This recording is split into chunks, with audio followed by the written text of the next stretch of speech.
Om Namo Bhagavate Vasudevaya. Om Namo Bhagavate Vasudevaya. Om Namo Bhagavate Vasudevaya. Om Namo Bhagavate Vasudevaya.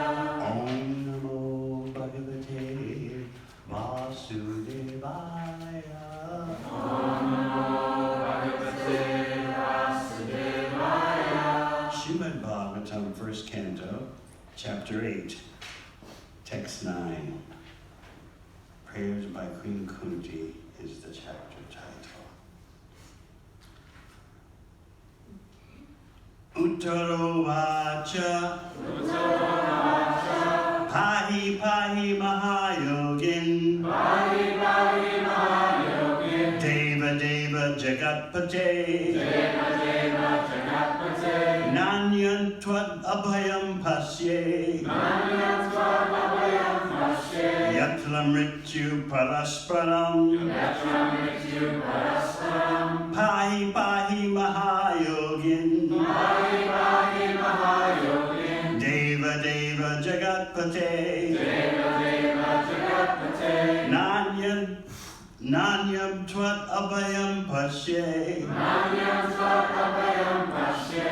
yatra mrityu parasparam, Yatra Mrityu Parasparam. pahi pahi mahayogin, Pahi Pahi Mahayogin. deva deva jagatpate, Deva Deva Jagatpate. nanyam tvad abhayam pasye, Nanyam Svam Abhayam Pashe. yatra mrityu parasparam, Yatra Mrityu Parasparam.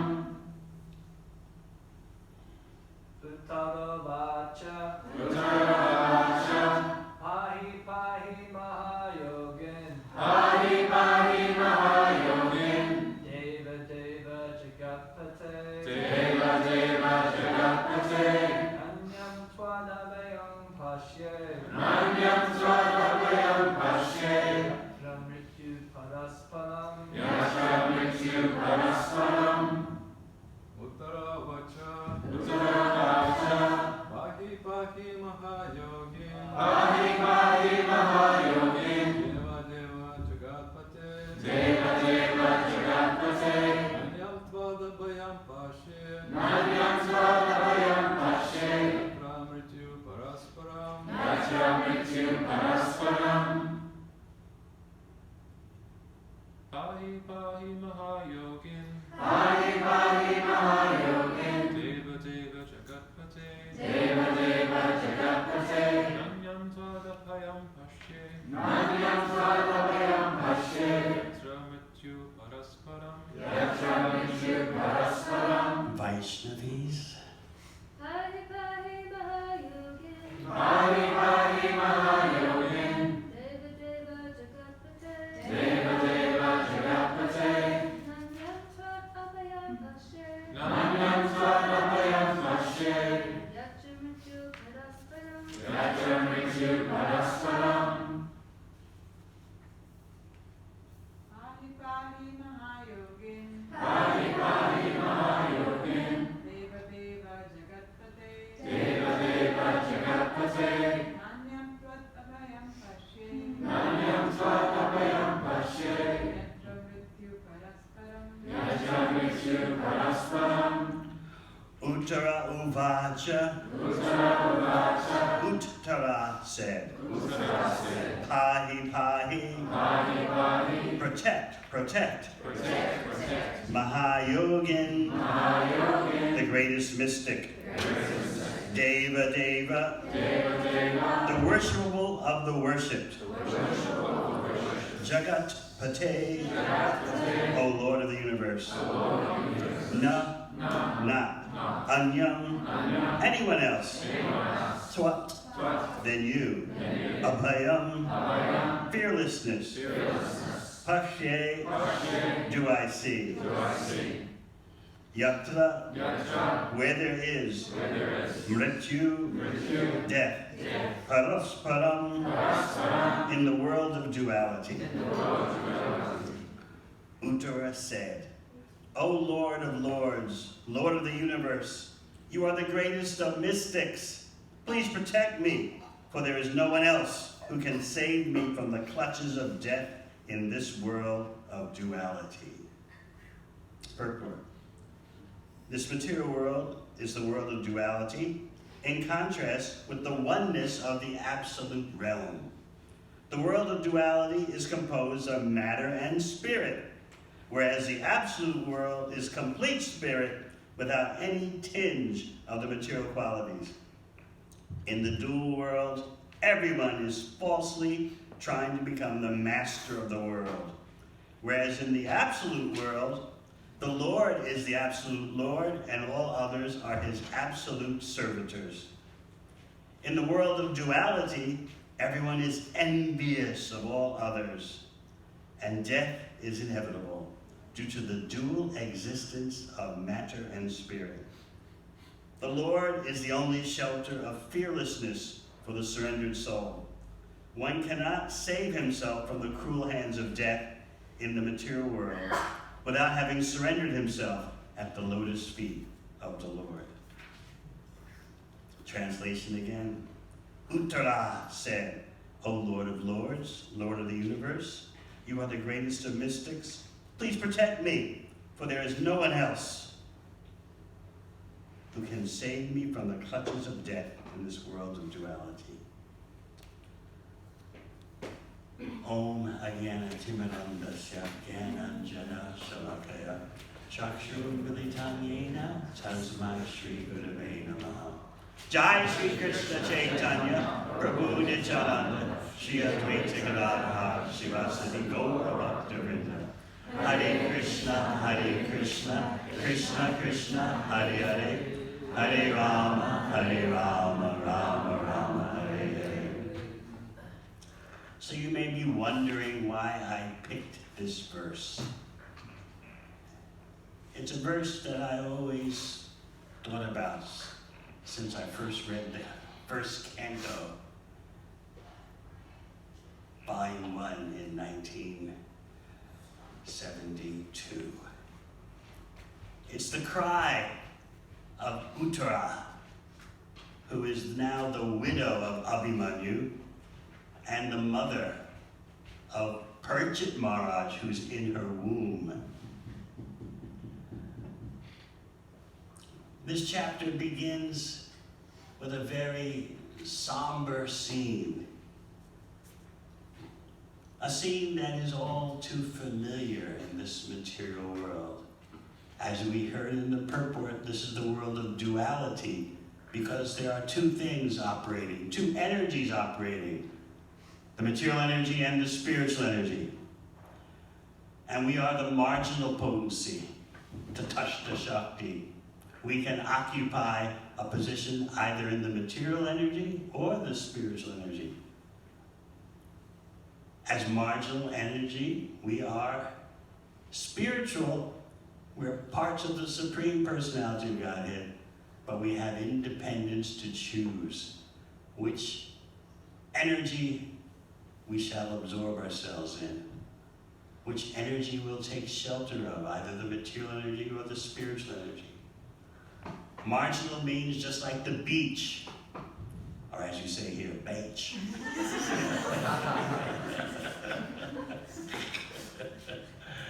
Sometimes the waves of the ocean cover the beach, and sometimes not.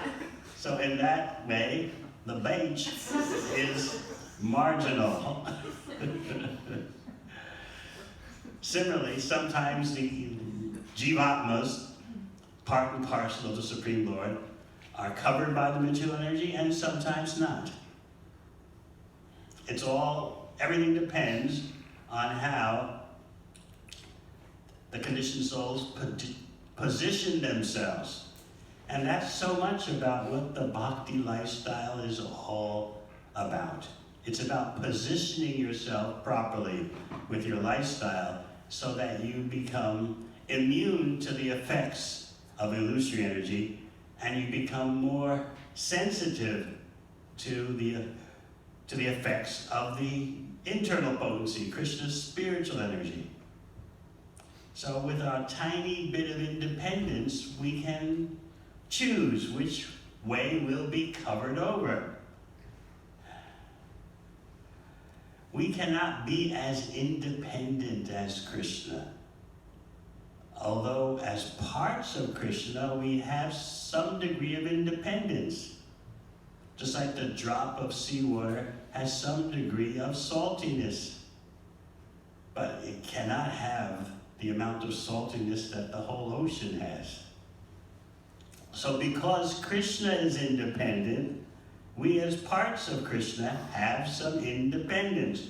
But it's tiny, and that's what we can't get over. We think independence means full throttle, pedal to the metal.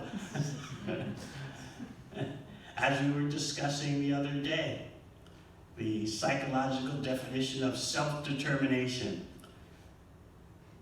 Whatever urge comes to you, you act on it. And at first, it feels so exhilarating, so liberating.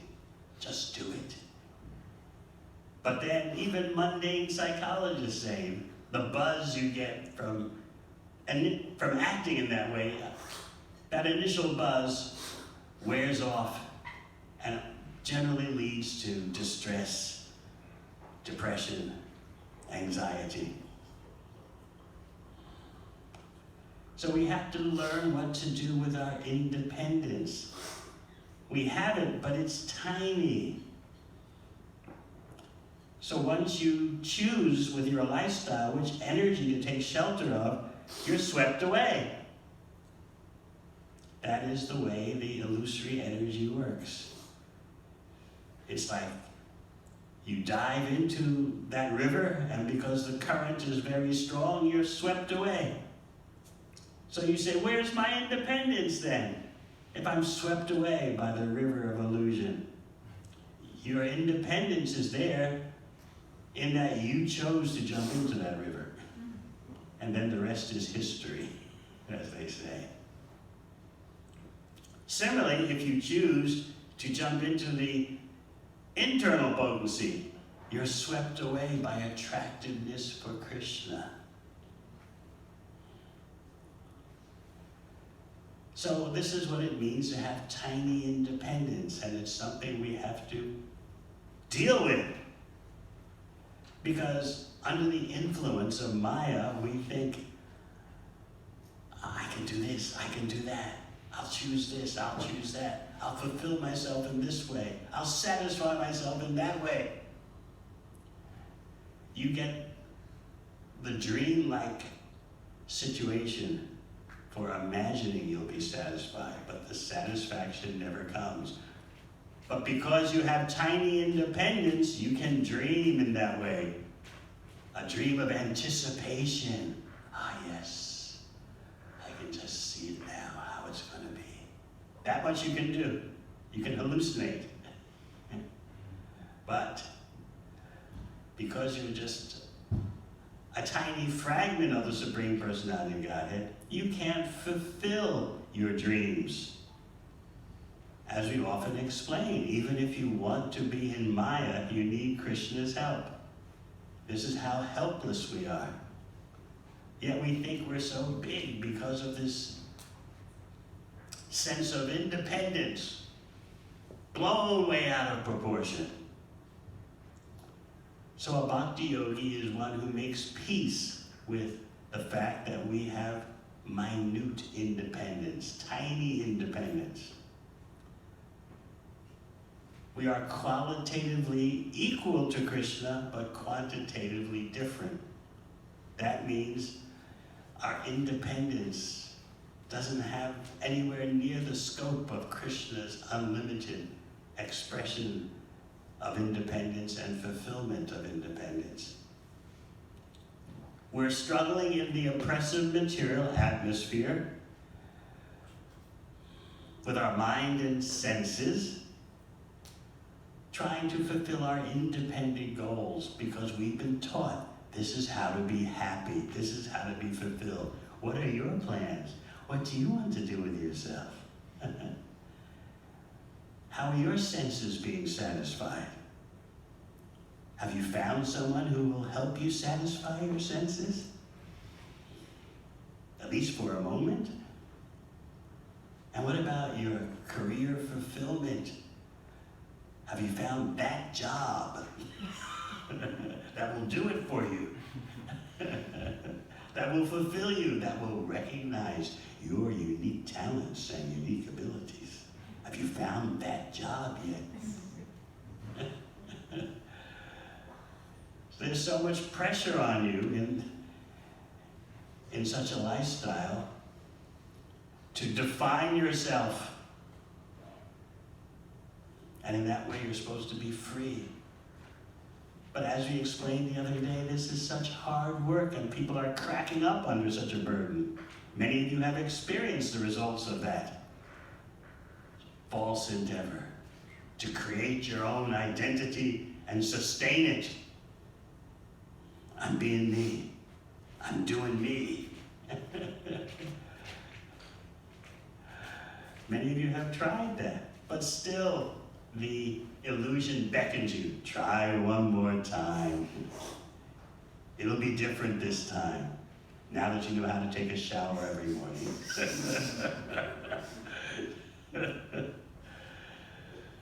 We are so prone to be cheated by the illusory energy. So this section of Bhagavatam, I always found since 1972 when I first read it, to be very sobering. It's a cry of distress amidst a scene that's already somber, very serious. The Battle of Kurukshetra has almost ended. It basically has ended. It's over in terms of the results, who is the victor and who is not. And since so many of the combatants were known to each other, related in distant kinships, family relations, or other kinds of relationships, and the Mahabharata says, what is unbelievable by current standards, 640 million soldiers died.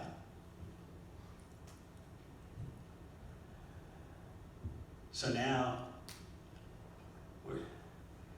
Krishna and the Pandavas, because the Pandavas survived, and their wives, and Kunti Devi, Draupadi, the wife of the Pandavas, is there.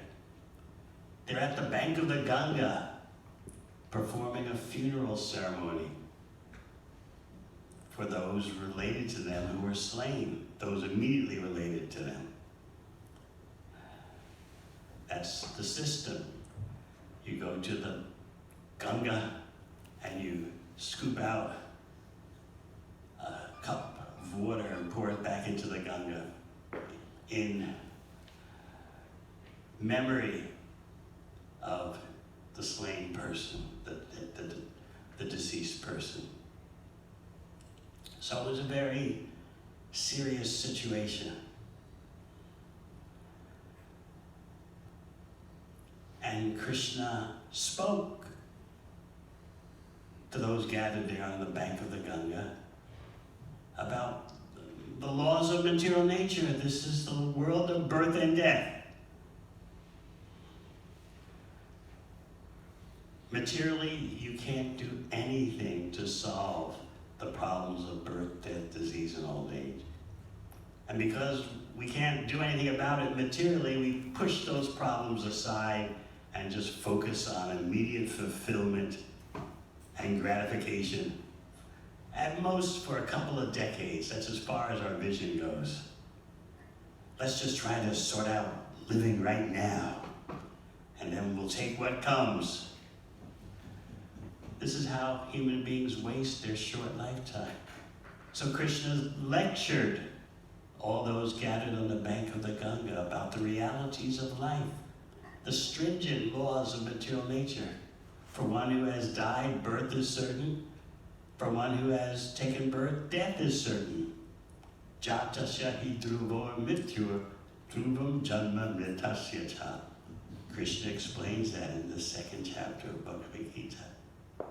And this is a hard pill for us to swallow because we've been indoctrinated since birth to focus on the moment or the next decade ahead. And that's it. So as we explained the other day, people are not materialists. It's too much of an honor to call them materialists, because a materialist is what the Vedas explain, how to enjoy in this life and the next life, how to do good karma so that you'll have your share of material happiness in this life and in the next life, go to the heavenly planets and have even better temporary sense gratification.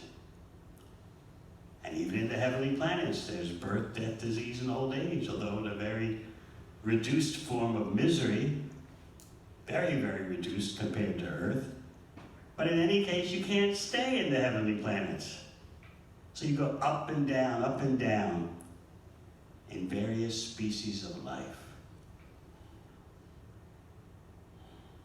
Lord Chaitanya in Chaitanya Charitamrita describes an ancient system which still went on during medieval times in Europe. You've heard of the dunking chair, yes? Kings would punish criminals by putting them in a chair on the side of the river, and the chair would be attached to a pole. And so then the criminal would be lowered into the river. And right when he's at the point of drowning, the chair is yanked up. And so this goes on and on and on. You might say, well, what's so bad about that? If you've ever experienced the sensation of drowning, you know it's terrifying. Anyone here experienced? Really? Was it in the Ganga? It was in New Zealand. Oh. What happened? It was at Castle Point, a place, You were what? in a place called Castle Point. Ah. It was when I would drive from Masterton. And I just thought I would go in the ocean because I've never been in the ocean before. That's the only time that I came to New Zealand.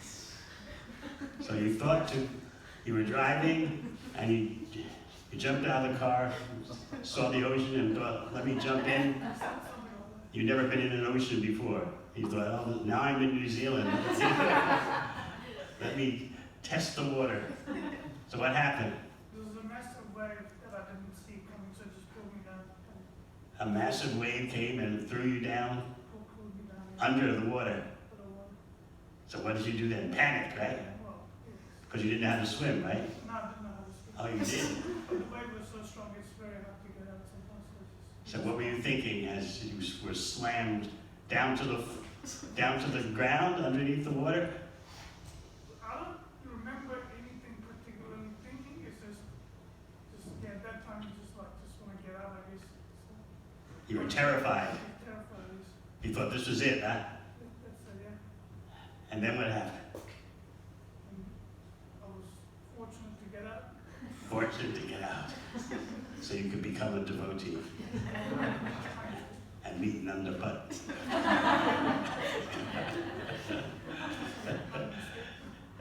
Is she here? Oh, yes. It's a terrifying feeling, isn't it? It is. So you might think, what's the big deal? The king would arrange for this dunking chair attached to a pole, and the criminal would be sitting in the chair and lowered down into the river, submerged until he's about to drown, and pull him up again. Then down again. So that's the example Lord Chaitanya gives about up and down in the material universe. Sometimes you're in the middle planetary system, sometimes the upper planetary system, sometimes the lower planetary system. And when you go to the upper planetary system, if you're able to do that, which is highly doubtful in the age of Kali, you feel, relief, enjoyment, but down you go again. That's why Krishna in Bhagavad Gita says, Sine punye marchalokam pashanti. Up and down you go. Up to the heavenly planets, down you go again. And in this age of Kali, you're not going up. It's highly doubtful you'll get a human form of life again. Highly doubtful. So there is a current or contemporary example of the dunking chair done by so-called first world democratic countries. It's called waterboarding. You know about that, Dina Pollock? It's the same thing. To get information out of the person, they're tortured with a device. They're just put on a board, and their head points downward on the board. The board's at an angle, and then there's a cloth over your nose and mouth, and they pour water and soak the cloth, and it gives you the sensation of drowning.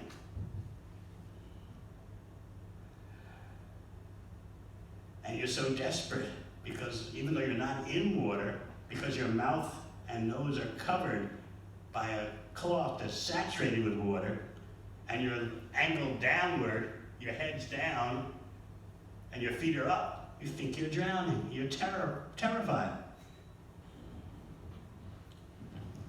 So that's the best that the material universe can give you. You need the cosmological perspective. The best it can give you is a short stint in the heavenly planets, and then down you go.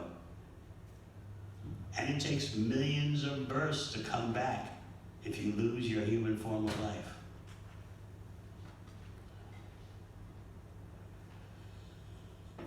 So Krishna is explaining the somber, serious facts to those gathered on the bank of the Ganga. They're near Hastinapur. That's the capital city of the Pandavas. And so Krishna's preparing to leave Hastinapur for Dwarka. Still, the battle of Kurukshetra hasn't completely ended. The outcome is obvious, but they're in the last moments. So therefore something further tragic, a further tragedy happens.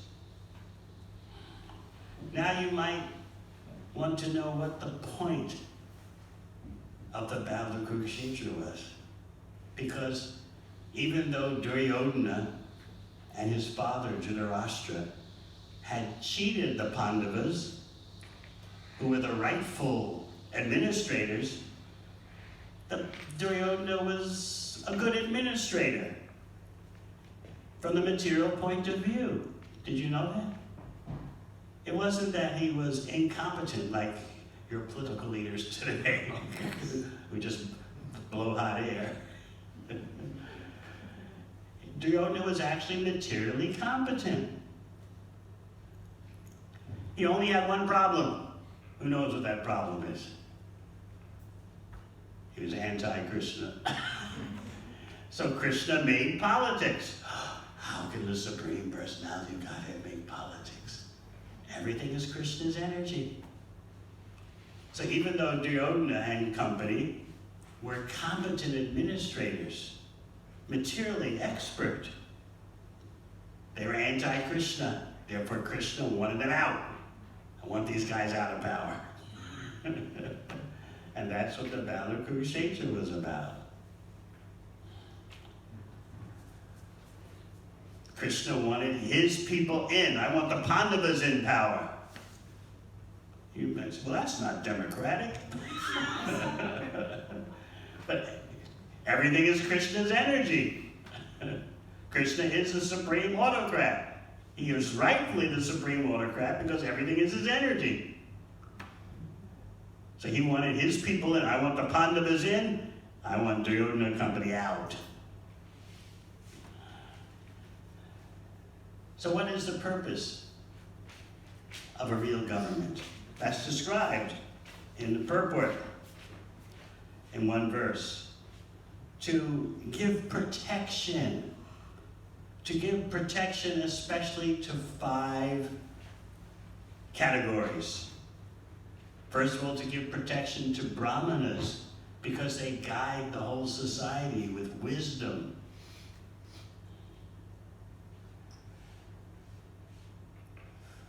Secondly, to give protection to cows, because cows provide milk, and milk is very necessary for developing finer brain tissues, for understanding spiritual life. And also, most importantly, cows are Krishna's pets. So more than just the nutritional aspect, cows are favored because Krishna favors cows. He's Gopal.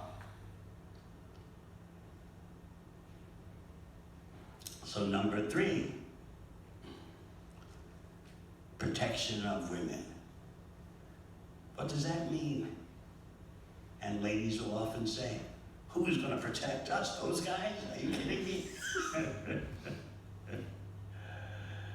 But protection of women, at least understand, it means don't parade them like objects, like sense objects, and don't try to convince them they'll be happy by being sense objects. That's what goes on today. Everyone is hustling everyone. Everyone is a predator, not just the men. The ladies have been trained also. You'll be happy if you become a predator also. Why should it just the men be like that? That's just one-sided. Everyone should prey upon everyone else. Make it a real jungle. But in a real civilization, the brahmanas are protected, the cows are protected, the women are protected in that they're not. Just like so much mayhem resulted in the Battle of Kurukshetra, because the Kauravas, the evil side, dared to touch Draupadi's hair, which had been sanctified in yajna. So what was the big deal? Someone touched their hair. And as you know, they tried to disrobe her in a public assembly. These days, that would be considered a great honor.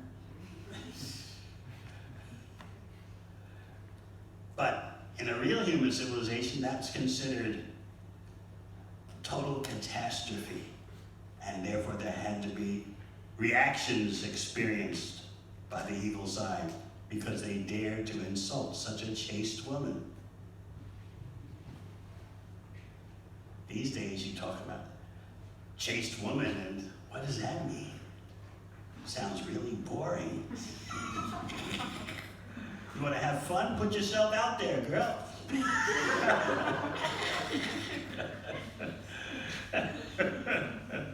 It's a tragedy. And the men are supposed to give protection, and the ladies rightfully are thinking, these guys are so spineless and so undependable, they're going to protect us? We got to hustle and take care of ourselves. So this is the chaos of Kali Yuga. So brahmanas, cows, women, and then children. Interestingly, the Bhagavatam explains that protection of children begin at the moment of conception, according to the consciousness of the man and woman at the time of conception. A certain quality child's attracted to the womb. That's when the protection of the child begins. Who thinks of that in this age of Kali? And then also, take it for granted that women are protected at every age. The 5th category for protection is old men, because it's taken for granted that women, whether young or old, will be protected. So therefore, the 5th category, old men, is mentioned separately. So protection for them means that they can prepare for their next life in a peaceful situation, conducive for their spiritual development. That's protection of the old man. So this is what a real human society does. And by applying these parameters, these standards, you can see that there's no real human society today. So Lord Krishna is about to leave Hastinapur for Dwarka.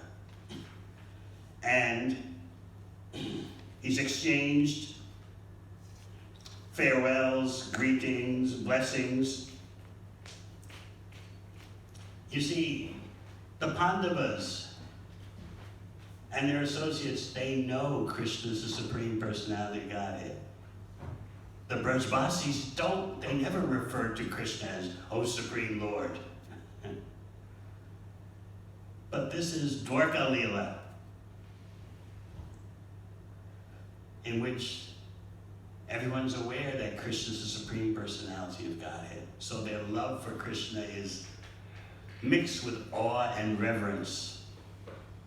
Aishvarya, they know about the opulences. So you're going to see that now. Krishna is seated on his chariot, ready to start for Dwarka, and Uttara is running towards him, terrified. Uttara lost her husband, Abhimanyu, in the battle of Kurukshetra. She's pregnant with Parikshit Maharaj in the womb. So even though the battle of Kurukshetra is basically over, Ashvatthama, the evil Ashvatthama, has launched a Brahmastra weapon created by mantra, a weapon, a nuclear type weapon that seeks out its victim no matter where the victim goes. So Ashvatthama had released 5, one for each Pandava, and then another one to kill the child in the womb of Uttara. This was the last-ditch, last-moment effort to finish off any trace of the Pandavas. And it looked like it was going to work. Ashvatthama, as you remember, was a Brahmana, but was totally corrupted. So this is why Uttara is making this cry as she runs toward Krishna. Krishna's about to leave Hastinapur. He's on the chariot, and this lady is running towards him. And this is her cry that we chanted. Pahi pahi mahayogin, deva deva jagatpate, nanyam tvat abhayam pasye, yatra mrityu parasparam. She's shattering the atmosphere with this cry. O Lord of Lords, Deva Deva, Lord of the universe, Jagatpati, Mahayogi, you're the greatest mystic. Pahi Pahi, please protect me. There's no other shelter in this world of death other than you.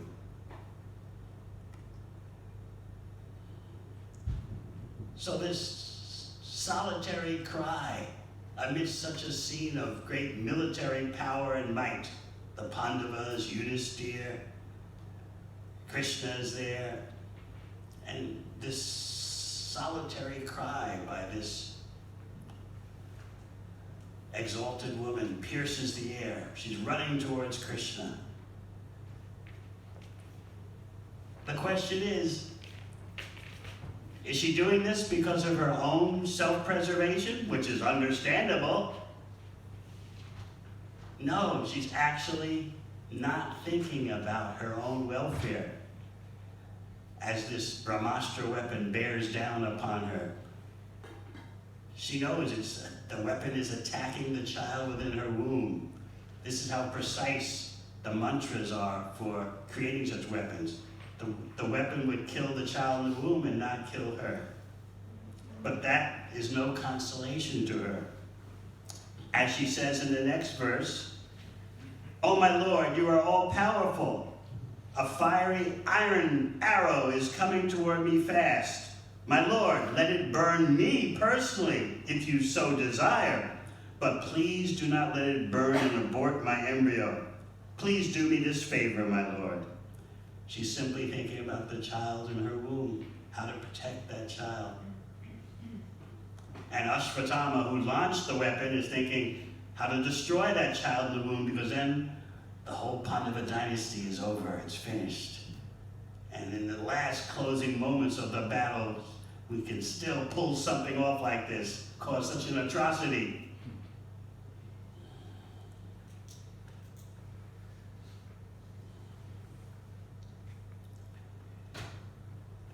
The weapons launched against the 5 Pandavas were coming so fast, they actually had no time to counteract it with their own weapons. Therefore, Krishna had to intervene.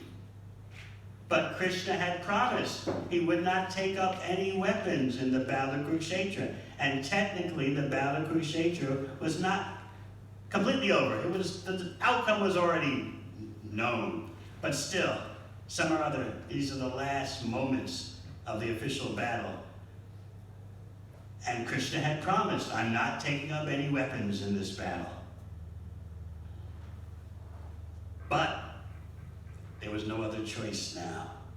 The Pandavas had no time to counteract the Brahmastra with their own weapons. So Krishna took out his chakra and dealt with the 5 weapons launched at the 5 Pandavas.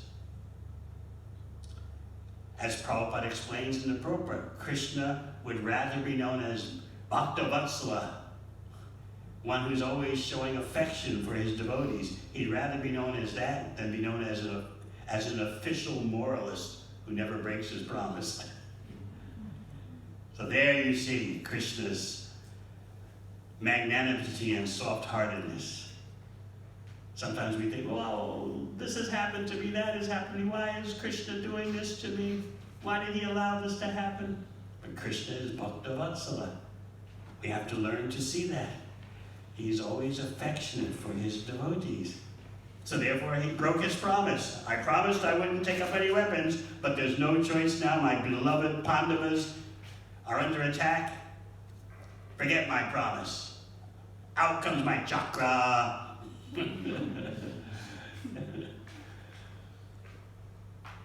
But that still left the danger for Uttara.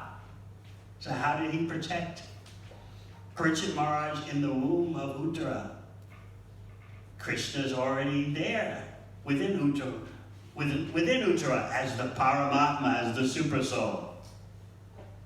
So through the Paramatma, Krishna manifests himself personally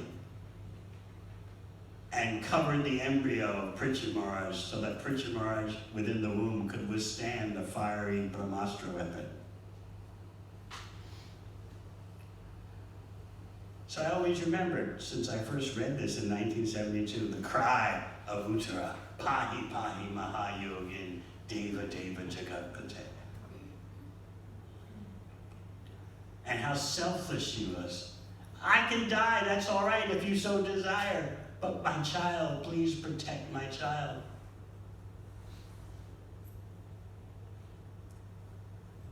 Please protect the unborn child within me. So again, we remember those 5 categories of protection. Brahmanas, cows, women, children, old men. Just by understanding those 5 categories, you can understand how a real civilization operates. So protection of the old men doesn't simply mean give them a pension. It means provide them facilities so that they can spend their last years in spiritual consciousness so that in their next life they get a higher destination.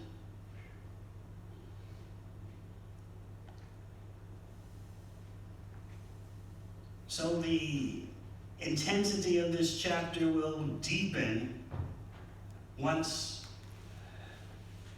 Uttara's crisis is dealt with. You still have the crisis of Maharaj Yudhisthira, for whom the whole battle of Kurukshetra was fought. to put him in power. He's the real Kurupati.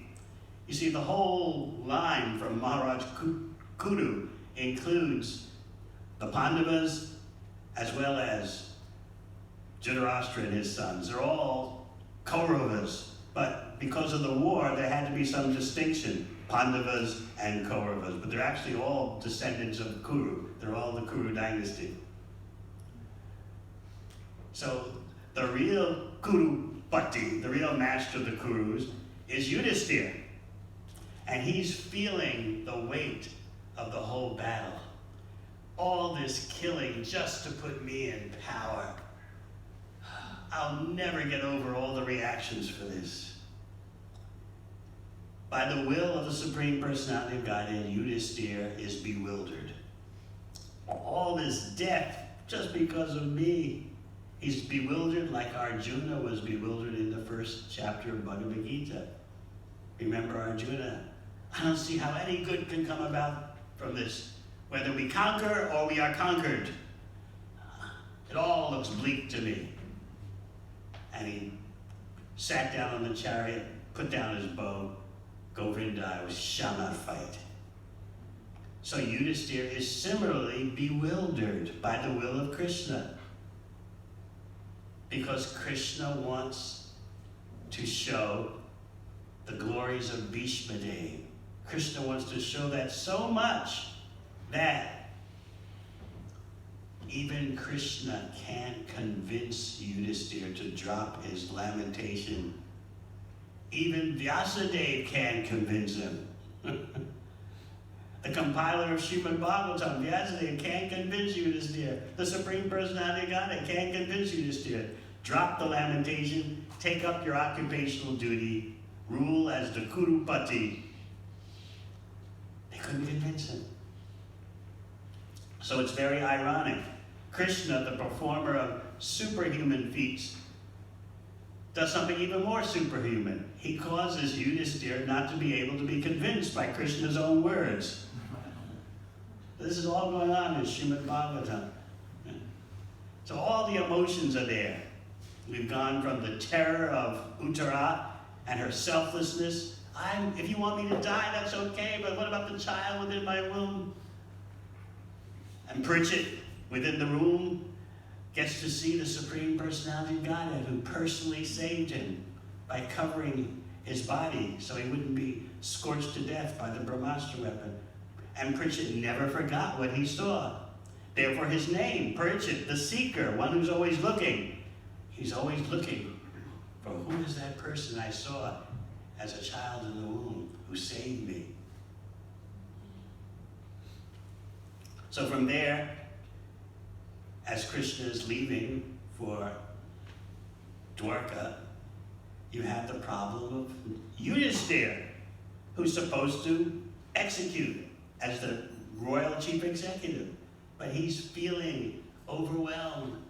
Oh, I caused such mass destruction. So many fathers, brothers, sons are killed because of me. And I've ruined the lives of so many women. How did he ruin the lives of so many women? Were women in the military? No. But Yudhisthira is feeling that by the women losing their husbands in battle, I've ruined them. They're left without any shelter. They're left without any husbands. How are they going to have children? I'll be the cause of Varna Sankara, just as Arjuna said in Bhagavad Gita. Unwanted children because I've broken the family structure by killing off so many husbands. So he's feeling all this weight upon him. There's no way I can perform enough Ashramedha yajnas, horse sacrifices, to compensate for all the damage I've done, just to make me king.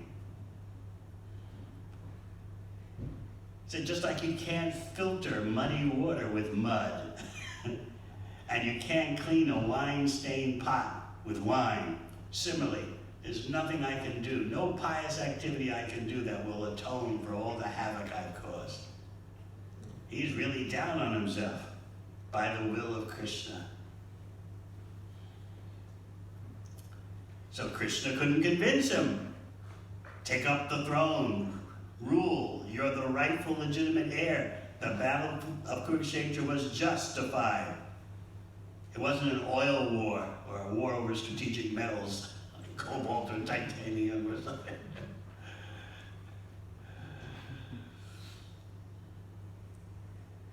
Vyasadeva couldn't convince him. The whole point was that they would all go to Bhishma Dev because Krishna wanted to demonstrate Bhishma Dev's extraordinary glories. And Bhishma Dev would convince Yudhisthira to take up the throne. This is all going on in Srimad Bhagavatam, such drama. Extreme anguish, the lamentation of Yudhisthira Maharaj, the terror of Uttara, her dependency completely on Krishna, Pahi Pahi Mahayogin, Deva Deva Jagatpate. Unlike the residents of Vrindavan, she knew he's the Supreme Personality of Godhead. Deva Deva, the worshipable of all the worshipable. The master yogi, the topmost yogi, the Lord of the universe. If you want me to die, that's okay. But what about my child in the womb? Please protect my child. So this is just the first canto. Yet you can read the first canto over and over again. Srila Prabhupada said he put everything into the first canto, into the purports, because he didn't know if he would live long enough to go on to the other cantos.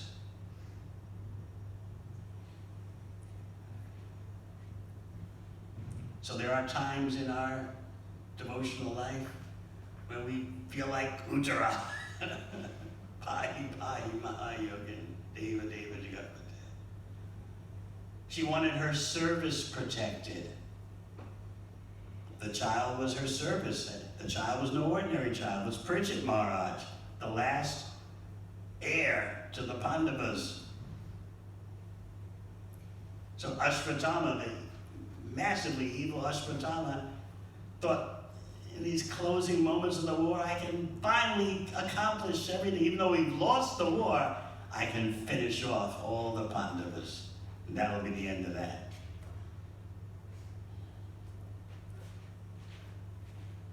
So Krishna took care of the situation, as you heard. And he's about to leave for Dwarka. And who gets going now?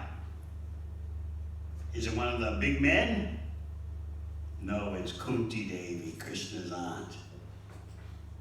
She makes the most beautiful prayers to Krishna. How can you leave now? The danger isn't over. Because we won the war, there's so many kings who will be envious of us, the victors. You can't go. And your going would be the real catastrophe. You've saved us from one catastrophe after another, but now the real catastrophe is about to happen. You're leaving. And she makes her famous prayer. Let all the other catastrophes happen again and again, but not the real catastrophe of your leaving. If by having catastrophes you'll stay, then I say let the catastrophes keep coming. In Brihad Bhagavatamrita, when Narada Muni is touring the universe, looking for the greatest devotee, he sent to the Pandavas. Who sent him to the Pandavas? Was it Hanuman? Who remember? Yes, Hanuman? Very good. So Hanuman comes running to where the Pandavas are. And what does he find them doing? They're trying to make a strategy for how to have Krishna with them.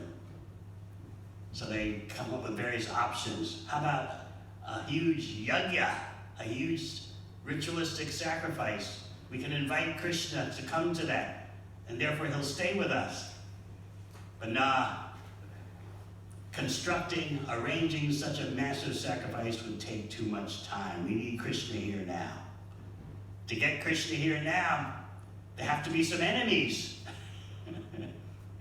So they're scheming how to create a semblance of catastrophe or danger so Krishna will be with them. That's what Narada Muni found when he came upon them. The Pandavas were strategizing. We got to create a catastrophe.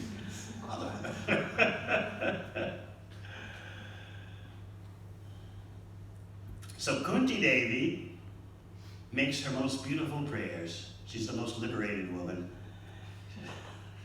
She makes the most beautiful prayers, even calling herself unintelligent. Krishna, you can't be understood by the greatest metaphysical speculators, what to speak of someone like me. But she's making the most brilliant prayers. Modern psychologists would consider she's got low self-esteem. But look at the prayers she's reciting.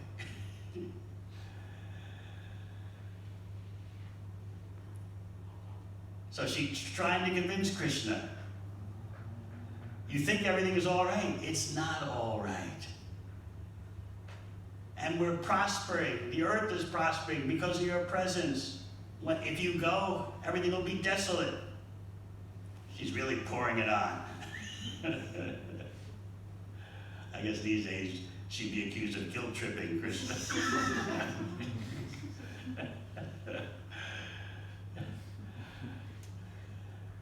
In Kali Yuga, everything is crazy. So, in response to her prayers, Krishna just smiles. That mild smile of Krishna indicates his approval. They didn't say anything. Then Yudhisthira cuts in, and Yudhisthira makes the official royal executive request coming from such a bhakta as Yudhisthira. My dear Krishna, please stay just a few days longer. So with Yudhisthira's bhakti, he's able to persuade Krishna to not go right away. So these are the interactions simply in the first canto. And gradually, when you move on up to the 10th canto, you are prepared for the most confidential interactions of Krishna and the residents of Vrindavan, especially Krishna and the gopis. So this is how Bhagavatam prepares you step by step for spiritual emotions, spiritual reciprocation. All right, any questions?